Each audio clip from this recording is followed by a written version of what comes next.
రాబోయే ఆర్థిక సంవత్సరంలో విద్యారంగానికి 15% నిధులు కేటాయించాలని, పెండింగ్లో ఉన్న ఫీజు రీయింబర్స్మెంట్, స్కాలర్షిప్లను తక్షణమే విడుదల చేయాలని ఏబీవీపీ జిల్లా కన్వీనర్ అక్షయ్ డిమాండ్ చేశారు.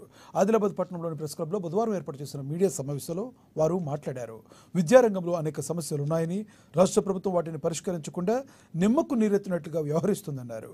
ఆశ్రమ పాఠశాలలు, వసతి గృహాల్లో మెరుగైన వసతులు కల్పించి మంచి నాణ్యమైన భోజనం అందే విధంగా చర్యలు చేపట్టాలని డిమాండ్ చేశారు. లేని పక్షంలో అఖిల భారత విద్యార్థి పరిషత్ ఆధ్వర్యంలో పెద్ద ఎత్తున ఆందోళన చేపడతామని హెచ్చరించారు. भारत माता की जय, भारत माता की जय। एबीवीपी जिंदाबाद, एबीवीपी जिंदाबाद।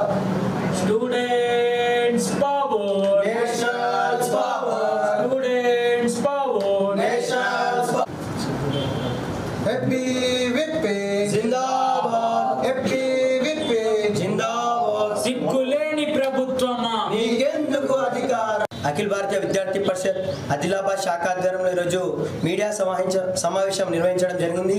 రాబోయే ఆర్థిక సంవత్సరంలో విద్యారంగానికి 15% నిధులు కేటాయించాలి. అదేవిధంగా మనం చూసుకున్నట్లయితే ఇప్పటి వరకు ఫీజు రియంబర్స్మెంట్, స్కాలర్షిప్లు విడుదల కాని బకాయిని విడుదల చేయాలి. అదేవిధంగా ఖాళీగా ఉన్నటువంటి టీచర్ల భర్తీని చేయాలి. అదేవిధంగా మనం చూసుకున్నట్లయితే విద్యారంగ సమస్యల పైన చాలా సమస్యలు ఉన్నాయి. నిమ్మక్కు నీరెత్తినట్టు ఈరోజు రాష్ట్ర ప్రభుత్వం వ్యవహరిస్తూ ఉంది.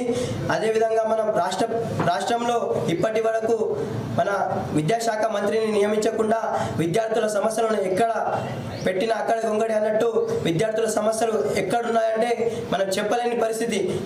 రాబోయే రోజుల్లో విద్యార్థులకు ఇలానే అన్యాయాలు జరిగితే మేము ఊరుకోమని హెచ్చరిస్తా ఉన్నాం.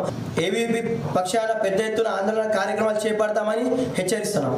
మనం చూసుకున్నట్లయితే ఆశ్రమ పాఠశాలలు కానివ్వండి, వసతి గృహాలలో కానివ్వండి, మధ్యాహ్న భోజనం, అదేవిధంగా అక్కడ ఉన్నటువంటి వసతులు, విద్యార్థులకు సమస్యలు చాలా ఉన్నాయి. ఈ బడ్జెట్ను పెంచి 15% విద్యార్థులకు ఈ బడ్జెట్ను ఇస్తే నాణ్యమైన విద్య, నాణ్యమైన వసతి గృహాలలో నాణ్యమైన భోజనం అందుతుందని మేము కోరుకుంటున్నాము. రాష్ట్ర ప్రభుత్వానికి ఒకటే చెబుతా ఉన్నాము.